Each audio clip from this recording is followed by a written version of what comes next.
کے ساتھ ملحق علاقہ ہے. جو صورتحال وہاں پیدا ہو چکی اس کا اندازہ کر لیجیے. اس سے بھی بڑھ کر افغان مہاجرین کا اور وہاں کے لوکل جو پاپولیشن ہے ان میں جو ٹینشن ڈیولپ ہو گیا. بچوں کو اغوا کر کے لے گئے. ظاہر بات ہے ان بچوں کے باپ ہیں، ماں ہیں، ان کے رشتے دار ہیں،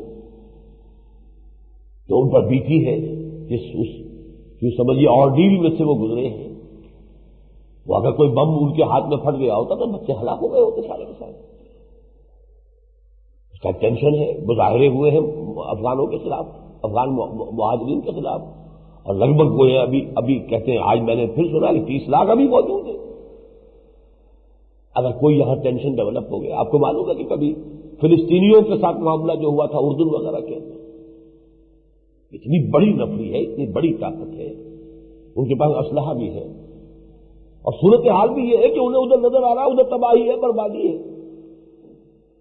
اب آپ نے بارڈر اپنے سیل کر دیے، نہیں آنے دے رہے ہیں. ان کے بچے جو ہے وہ جو جیسے کہ کہا ہائی جیکرز نے کہ ہمارے بچے جو ہے کھلے میدان میں برف باری ہو رہی ہے اور وہاں پر پڑے ہوئے، ان کے کھانے کچھ نہیں ہے. تم اپنے چند بچوں کو لے کر سمجھ رہے ہو کہ ان کی حفاظت ہونی چاہیے اور ان کو کوئی تکلیف نہیں پہنچنی چاہیے. جب تمہارے بچے تو ہمارے بچے نہیں. میں نہ ان کی تائید کر رہا ہوں نہ ان پر تنقید، میں تو بتا رہا ہوں حال کیا ہے اس وقت، کس طرح کے ٹینشنز ڈیولپ ہو رہے ہیں ایسے حساس علاقے کے اندر.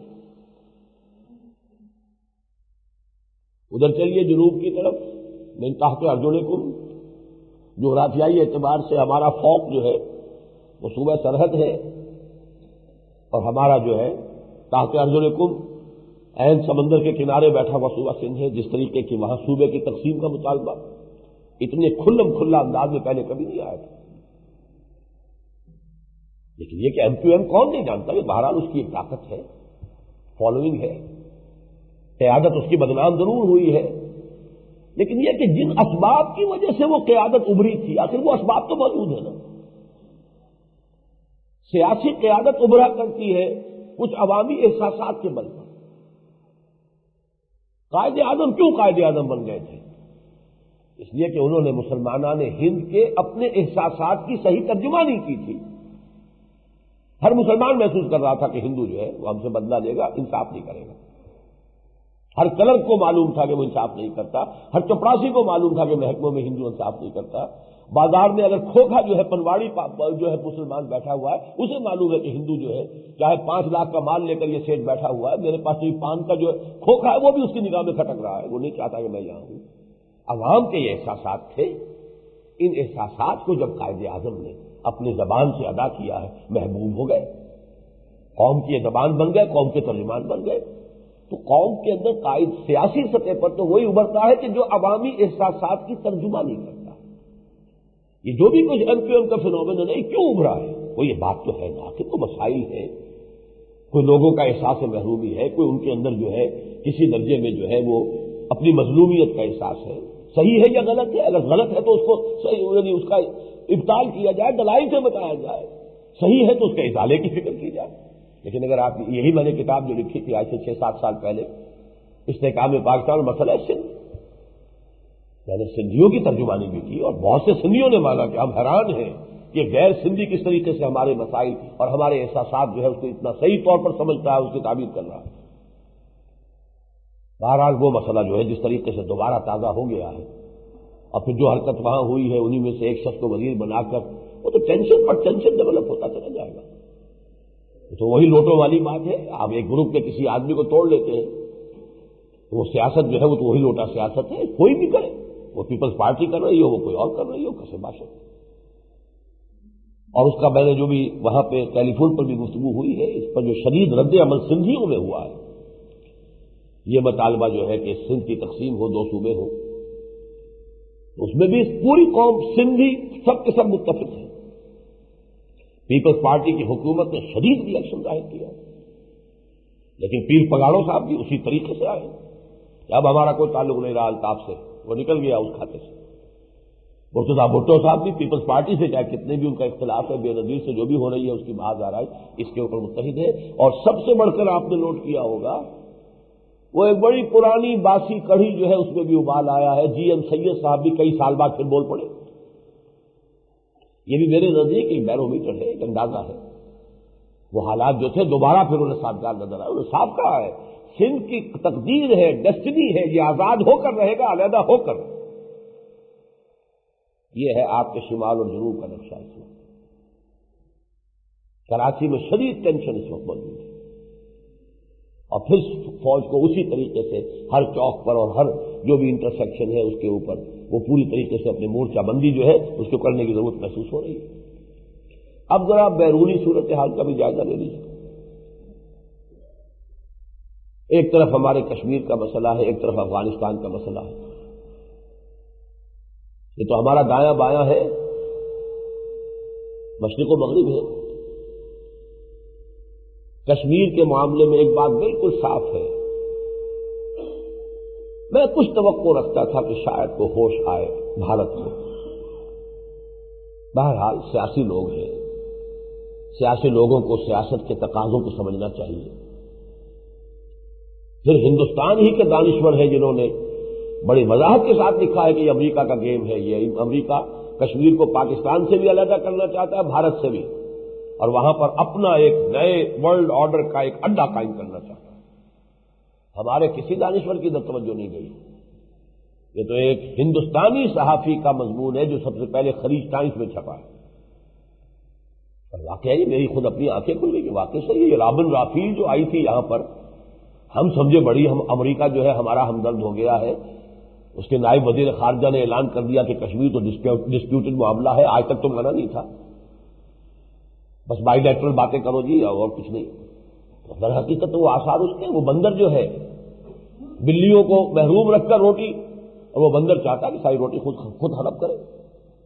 اور ان کا نقشہ تو یہ ہے کہ پاکستان سے واپس لو، یہ آزاد کشمیر بھی لو، اور یہ گلگت وغیرہ ایریا بھی لو، اور اس پورے کشمیر کو ایک کر کے یہ تو ایسی جگہ بن جاتی ہے. آپ سوچیے تو صحیح، انہیں آخر چائنا کو بھی ٹیکل کرنا ہے، انہیں ہندوستان کو بھی آخر سنبھال کے رکھنا ہے کہ کوئی بھی کبھی زیادہ جو ہے وہ ان کی مرضی کے خلاف حرکت نہ کرے.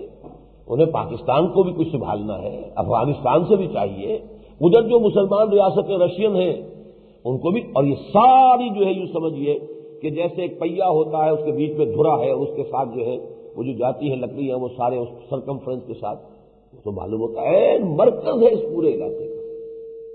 یہاں پہ امریکہ کا اڈا بنے. امریکہ کا اڈا نہیں ہوگا، وہ یو این او کا اڈا کہلائے گا. لیکن یو این او کس بلا کا نام ہے؟ یو این او ماسک ہے امریکہ کا، امریکہ ماسک ہے زائنسٹ کا.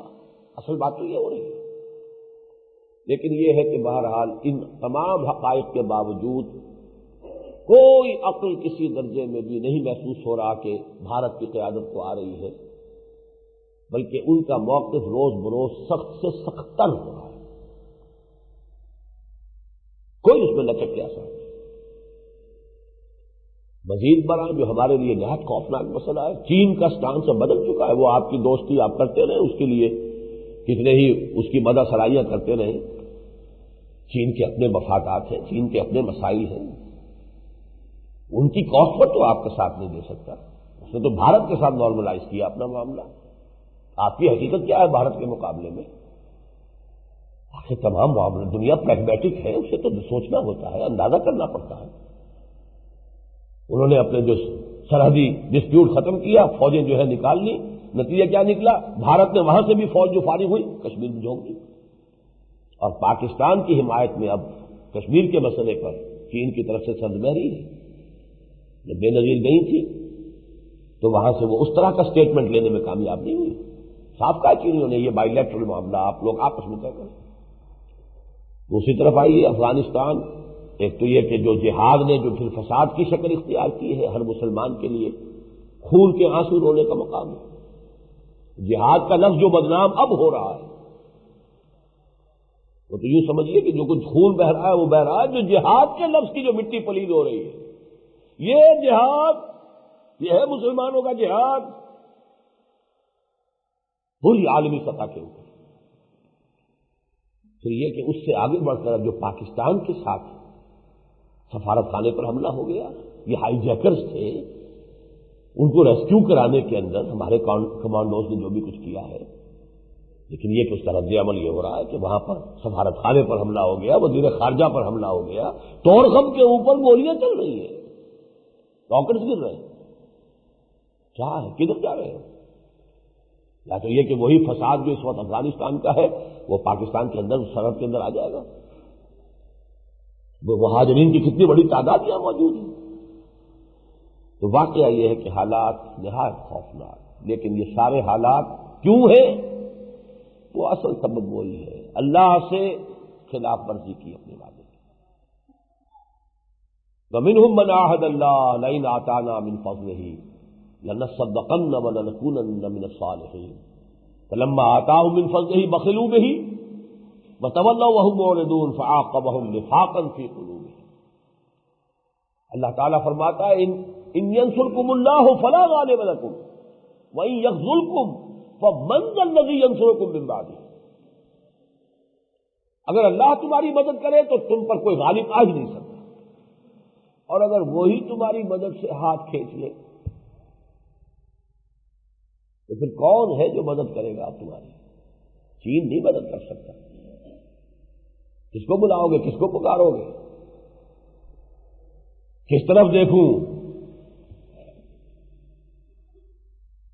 کس کو پکاروں، کس طرف دیکھوں، کدھر جاؤں، کسے آواز دوں؟ اے ہجوم نا امیدی، دل بہت گھبرائے ہیں۔ ایک ہی در ہے کہ اس پر آواز دیجیے، اور وہ اللہ کا در ہے۔ رجوع کریں، پلٹیں اللہ کی راہ میں، توبہ کریں، رجوع کریں۔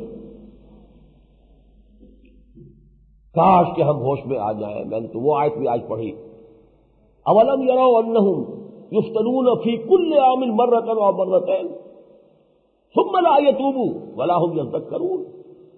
اسی سورہ توبہ کی جس کی میں نے پہلے 3 آیتیں پڑھی ہیں، 75، 76، 77، اسی کے آخر میں 123 نمبر کی آخری رکوع کی آیت ہے۔ کیا یہ دیکھتے نہیں ہر سال ان کے لیے کوئی نہ کوئی فتنہ، کوئی آزمائش، کوئی بحران، کوئی دقت پیدا ہو جاتی ہے، 1 مرتبہ 2 مرتبہ، پھر بھی یہ توبہ نہیں کر رہے، ثم لا یتوبون، اس کے باوجود توبہ نہیں کر رہے۔ نہ صرف یہ کہ قومی سطح پر توبہ کے کوئی آثار نہیں، انفرادی سطح پر بھی توبہ کے کوئی آثار نہیں۔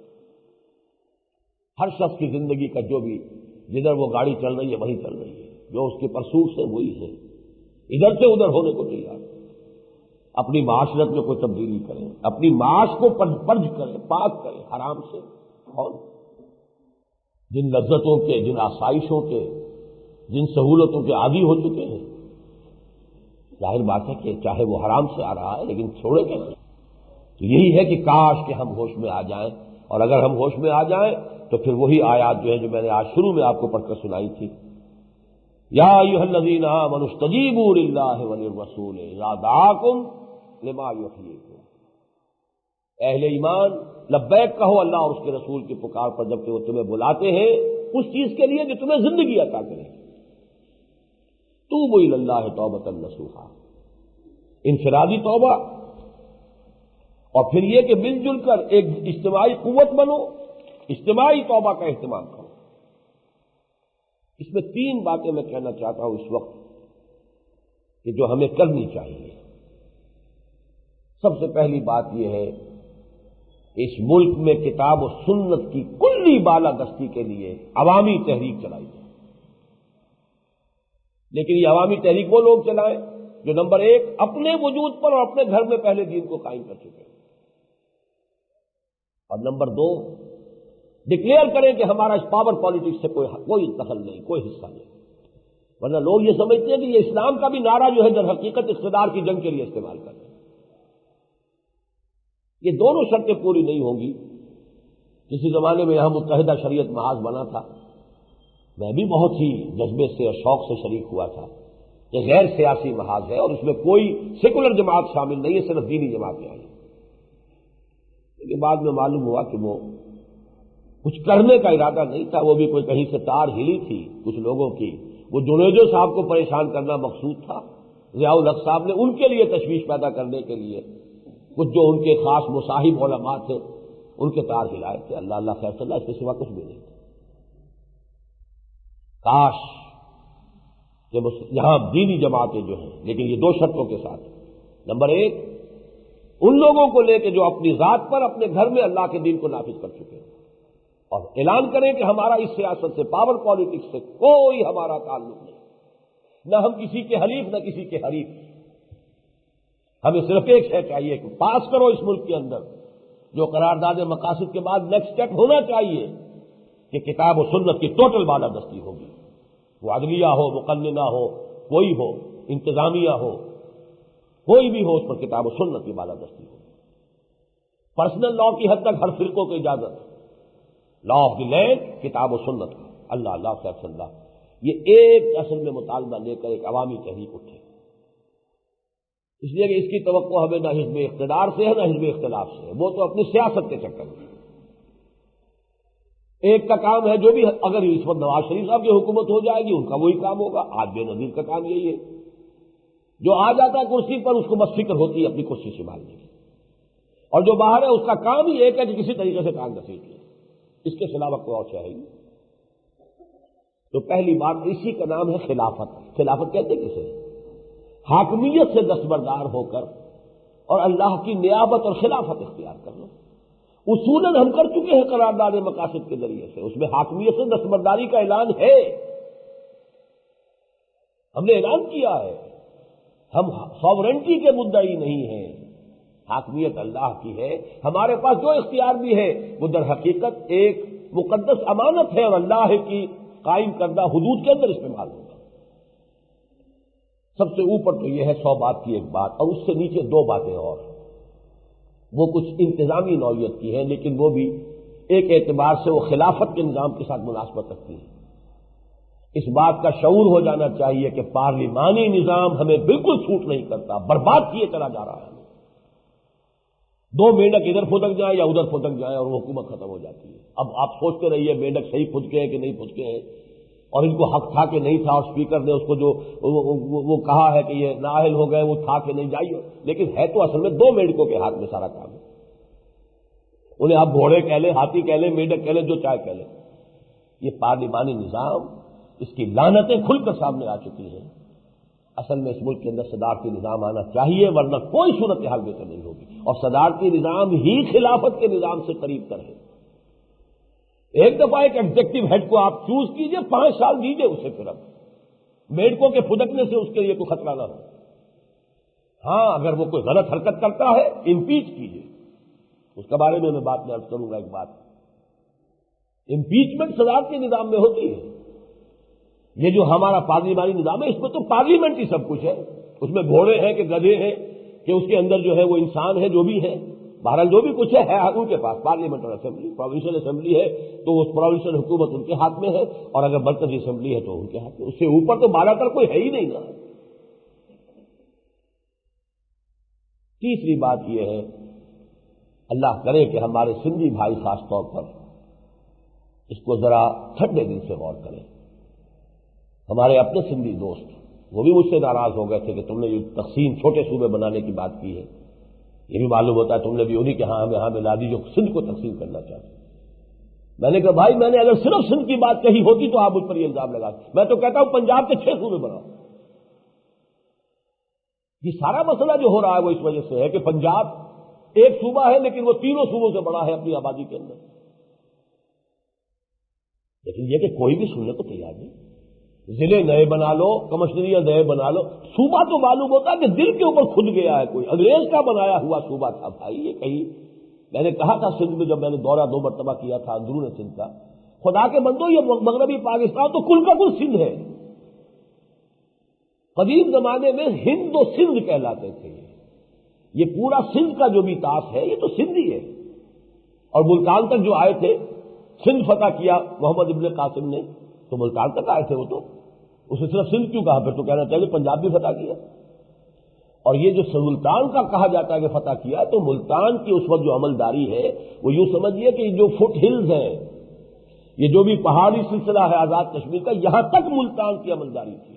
گویا کہ اس وقت کا مغربی پاکستان کا صرف وہ پہاڑی علاقے اوپر کے ناردرن ایریاز نکال دیجئے تو یہ سارا علاقہ قدیمی اعتبار سے سندھ ہے، تو کیوں آپ صرف اس صوبے کے اوپر قرار کر بیٹھے ہیں؟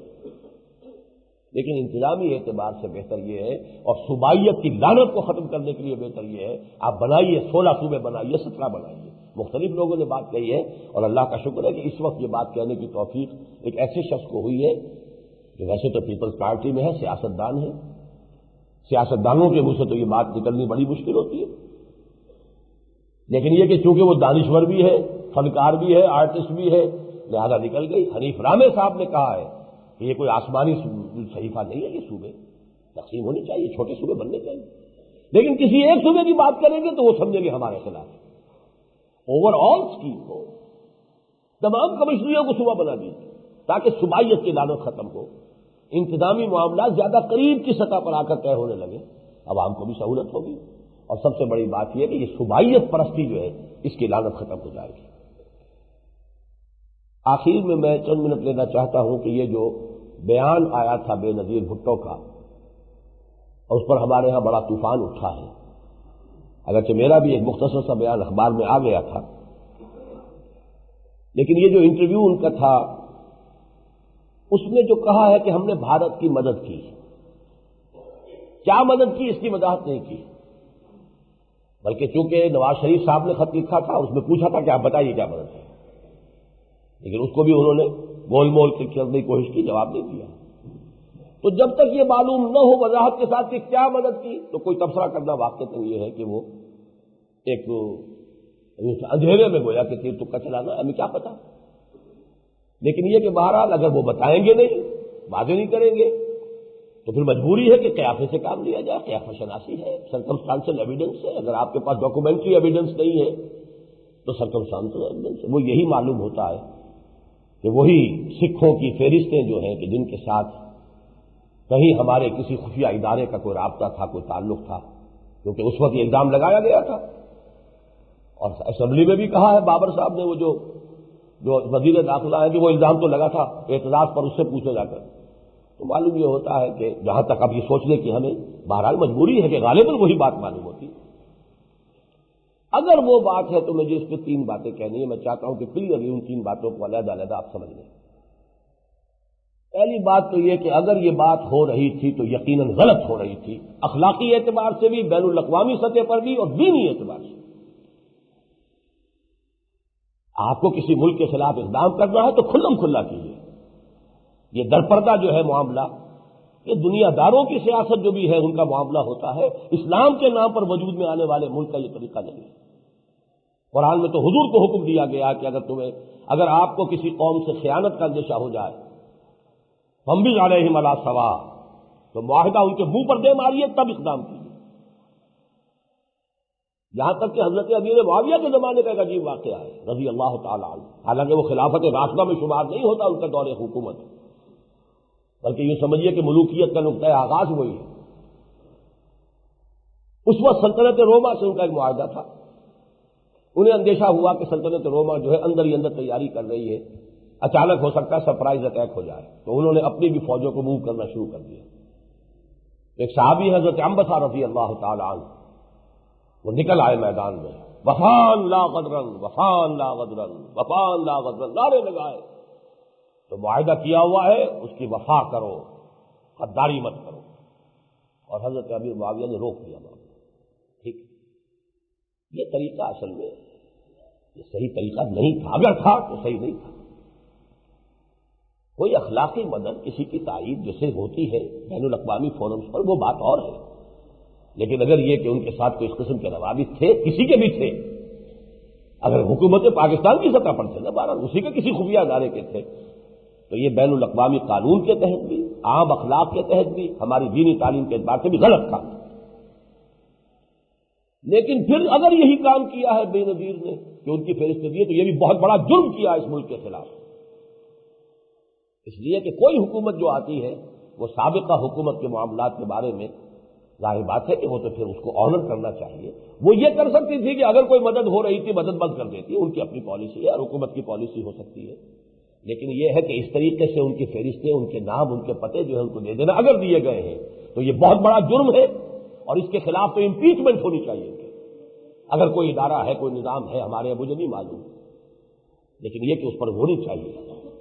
اس لیے کہ آپ جو ہے سرکاری راز، اسٹیٹ سیکرٹس ڈائیورج کرنا اور ان کو اس طریقے سے عام کر دینا اور اس کو اس طریقے سے بہرحال وہ ہمارا چاہے ڈکلیئرڈ ہماری اس کے خلاف کوئی اس وقت جنگ نہیں ہے، کس کو نہیں معلوم کہ وہ ہمارا پیدائشی دشمن ہے، اس کے ساتھ اس طرح کا معاملہ کرنا یہ بھی ہرگز جائز نہیں تھا، یقیناً غلط حرکت کی ہے، مجرمانہ حرکت کی، اس میں کوئی شک نہیں۔ لیکن اب میں ایک تیسری بات عرض کر رہا ہوں، اور وہ تیسری بات یہ ہے، اور اس کے لیے بھی میرے پاس تو میری تو آنکھیں قرآن اور سنت ہے۔ عجیب ہے آج جو مجھے روشنی ملی ہے، سورہ نور کی آیت نمبر 11، ان الذین جاؤوا بالافک عصبۃ منکم لا تحسبوه شرا لکم بل هو خیر لکم۔ حضرت عائشہ صدیقہ رضی اللہ تعالی عنہا پہ تہمت لگائی۔ اللہ فرماتے ہیں کہ یہ اے مسلمانوں تم ہی میں سے کچھ لوگ ہیں جنہوں نے یہ حرکت کی ہے، بہت غلط حرکت، بہت بری حرکت، ام المومنین عائشہ صدیقہ پر تہمت۔ لیکن تم یہ نہ سمجھنا کہ یہ تمہارے لیے شر ہے، یہ تمہارے لیے خیر ہے۔ کیوں؟ تمہیں اندازہ ہو گیا تمہاری صفوں میں کہاں کہاں کمزوریاں ہیں، کہاں کہاں مارے آستین ہیں۔ پھر اس کے ذریعے سے اللہ نے قانون نافذ کر دیا، قانون کا تہمت لگانا جو ہے زنا کی، اس کی کیا سزا ہے، اس کی کیا حد ہے، وہ بیان ہو گئی۔ تو اللہ تعالیٰ تو شر میں سے بھی خیر نکالتا ہے۔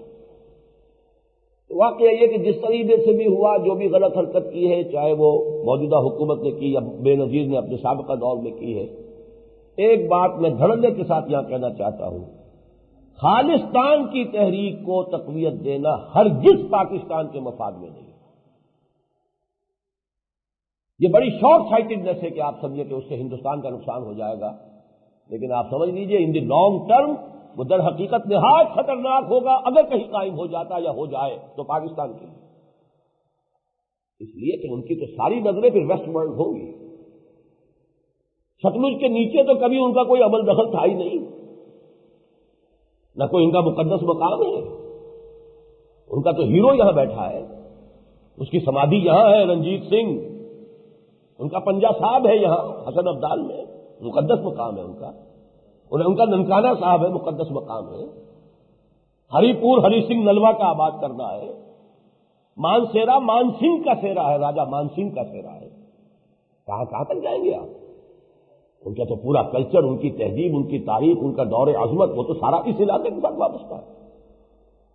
یہی وجہ آج ببر خالصہ صاحب کے کسی نمائندے کا آیا بیان، ہم نے تو 1 انچ بھی نہیں مانگا پاکستان سے، لیکن یہ کہ اب تک نہیں مانگا، اگر کہیں خالصتان ایک آزاد ریاست قائم ہو جائے تو آپ جان لیجیے اچھی طرح وقتی طور پر جو بھی قوموں کے اندر چیزیں ہو جائے کرتی ہو جاتی ہیں، کیا یہی وہ سکھ قوم نہیں ہے جس نے کہ 1947 میں جو بربریت کا مظاہرہ کیا تھا؟ کیا ہندوؤں کی وہ اعلی کار نہیں بنی تھی اس وقت؟ درندگی، انتہائی درندگی جو ہے وہ اس قوم نے برتی ہے اس مسلمان قوم کے ساتھ، اور جیسا کہ میں نے عرض کیا ان کی ساری نگاہیں اگر وہ وجود میں آ جاتا تو اللہ تعالیٰ نے، میں سمجھتا ہوں اللہ تعالیٰ نے پاکستان کو قائم کیا ہے، اور وہ کبھی اس کے لیے کوئی بھلائی کسی کے خیر سے کر دیتا ہے، کبھی کسی کی غلطی سے بھی کر دیتا ہے۔ میں نے تو ایک دفعہ ایک بات کہی تھی اور مرزا منور صاحب بہت فرق اٹھے تھے میری بات پہ، کیونکہ وہ بڑے کٹر مسلم لیگی پاکستانی دانشور۔ میں نے کہا مجھے تو یوں محسوس ہوتا ہے کہ جب ہم ٹیڑھے ہو جاتے ہیں تو اللہ ساری کائنات کو ٹیڑھا کر کے ہمارے ساتھ سازگار کر دیتا ہے، کچھ ایسی ہے اللہ تعالیٰ کی حکمت، ورنہ یہ کہ ہم نے تو جہنم کی بہت کی تدبیر لیکن تیری رحمت نے گوارا نہ کیا۔ ہمارا اب تک کا جو طرز عمل ہے وہ تو یہ ہے کہ واقعتاً لولا سبقت کلمۃ من ربک لقضی بینہم، کچھ اللہ نے کوئی ہمارے لیے مہلت طے کی ہوئی ہے، بہرحال اور اس کی مشیت میں ہے۔ رات بھی میں نے مفصل تقریر کی ہے، اللہ کی طرف سے اس ملک سے، اس دھرتی سے کوئی خیر آئے گا، افغانستان سے بھی آئے گا، لیکن ابھی ہم اپنے کرتوتوں کی سزا بھگت رہے ہیں۔ دعا کیجیے ہمیں اللہ تعالیٰ توفیق عطا فرمائے توبہ کی، رجوع کی۔ بارک اللہ لی و لکم فی القرآن العظیم و نفعنی و ایاکم بالآیات